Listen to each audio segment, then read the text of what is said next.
So in this video, you'll learn the subconscious mind trick that separates business winners from everyone else so you can grow your business seamlessly. So here's what we'll cover. What your subconscious mind actually is, the trick to use it to get what you want, making you a winner, and the engine that will unblock your subconscious so that you can use this simple system that will grow your business. So make sure to place your notes and takeaways in the comments to help bring clarity to not only yourself as you learn and get all these aha moments, but also to help others watching this video because they may see your takeaways and be like, oh, I didn't even think about that. So first, let's start with what is your subconscious mind really, right? So your subconscious mind is a collection of behaviors and coping mechanisms that live below your level of awareness. So here you have your conscious mind up top, and then you have subconscious, right? Sub, the bottom. So these behaviors and coping mechanisms are actually a bundle of various resource states or parts, right? So let's say you have a family part, you have a business part, you have a friend part, you have a hobby part, right? So you have all of these different parts of you that live below your conscious mind, because only one of them at a time can take the wheel of your conscious mind. So these parts are physically represented by neural pathways in the brain. So each of these parts are these little axon and dendrite growths in your brain. And so they're created as you go through life. And you go through life, you have something that happens to you, and the more it happens, you're basically training yourself to do something, right? So, for example, you go to school, and at school, they teach you, oh, okay, you need to raise your hand when you ask a question. So the more you learn, oh, I gotta raise my hand, I gotta raise my hand. You create these little axon and dendrite growths, creating those neural pathways. And so that part now understands, your school part knows, oh, I gotta raise my hand. Oh, I gotta do my homework. Like all of these things that we learn throughout life. And then that happens in every part of life, right? That's why we have these different parts. You have your business part where it's like, oh, in business, I need to speak in this clear, direct way. Oh, I need to treat employees like this so that they like to continue working. Oh, I got to treat customers like this so they continue to like to work with me, right? So you build all of that through the neuroplasticity, those axon and dendrite growths. And neuroplasticity, basically, that's just like, the more you do something, the better you get at it, because those neural pathways connect in your brain, which is what represents you being able to do that task, right? So, why do you need your subconscious mind to make you a winner? It's because these parts and states determine what opportunities you see. For example, let's say you have the business part. The business part's going to start seeing business opportunities everywhere, right? You go to a restaurant, you're like, oh, if the customer said something like this and I had responded like this, like you're looking at, let's say, the restaurant owner, and you're looking at them and you're like, oh, maybe I would have marketed differently, maybe, that's the business part. Now, you're in that same restaurant with your family, and then all of a sudden things are different. Oh, I got to make sure my wife has the best meal. I got to make sure my kids behave at the table, right? So whichever part is taking the wheel of your conscious mind is what determines the things you see around you. They can also be what you use to sabotage yourself, right? Because if you're at a business meeting and you have the childhood part there, that's not going to mesh well, right? Because you're going to be thinking about, oh, I remember when I played that video game and that cartoon and blah, blah, blah. It has nothing to do with business. So it's going to ruin that business presentation or meeting or whatever it is. Parts also motivate you to take action, right? Because each part also has its own goals, right? You have your family goals, you have your business goals, you have your hobby goals, right? So they motivate you to take action because those parts want something. They have an end result, a goal that they're trying to achieve. They can also make you procrastinate, because if you have a part that is afraid that took the wheel, it's going to tell you, oh, you're not good enough, you shouldn't do that, like, just stop, give up, blah, blah, blah, because it's just trying to protect itself.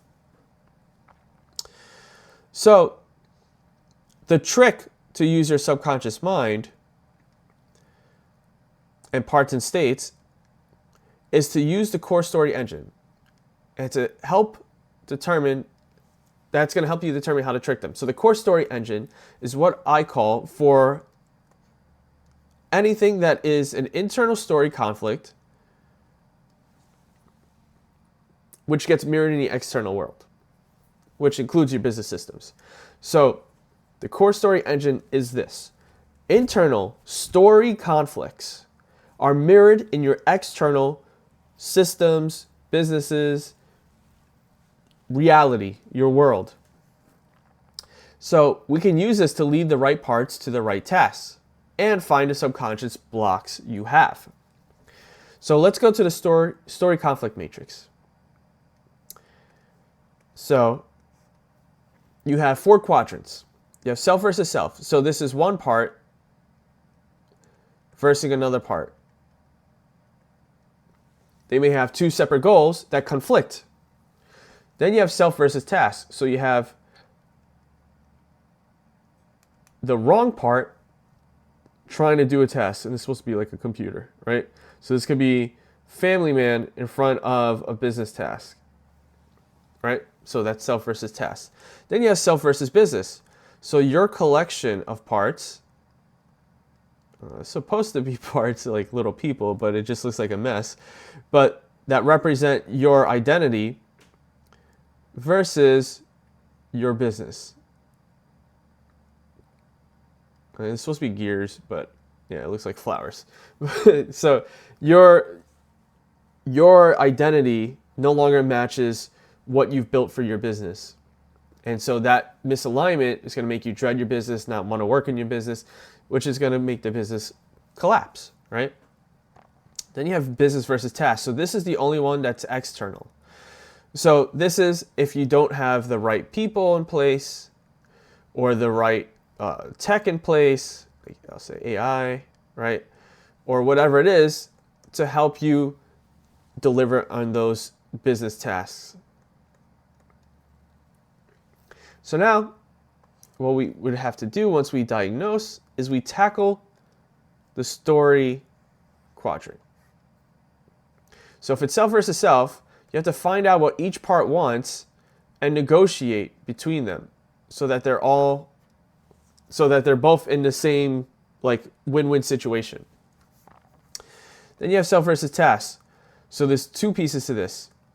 One is to lower the threshold of action, which means basically to break down that big task into something very simple that you can do right now that's not going to take much time and it's not going to overwhelm the part.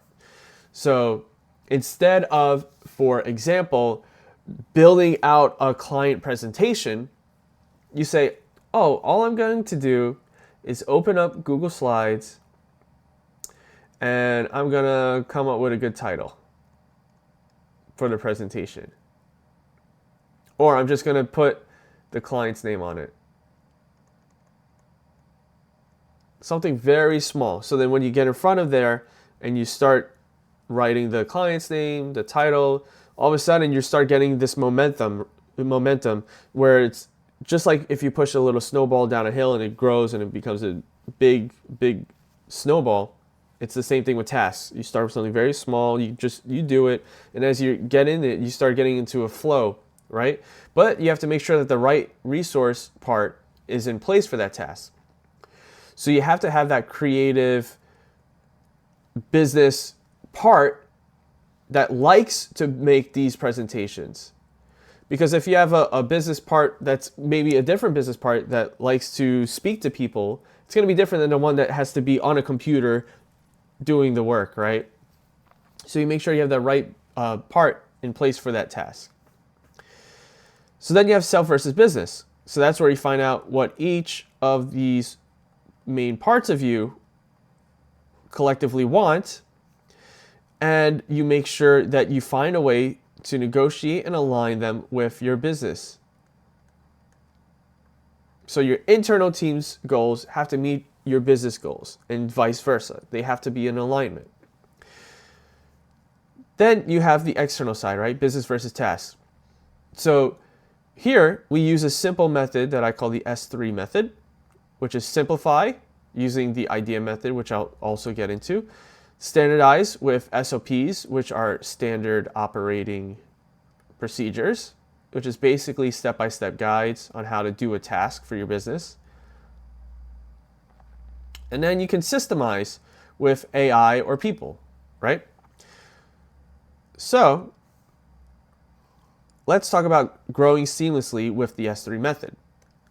So as I mentioned before, you start with simplify. You got to gain clarity on why and if you need to do the task, right? Why and if you need to do the task. Is it a task that's actually going to move the needle in the business, right? Is it actually going to get you to that goal?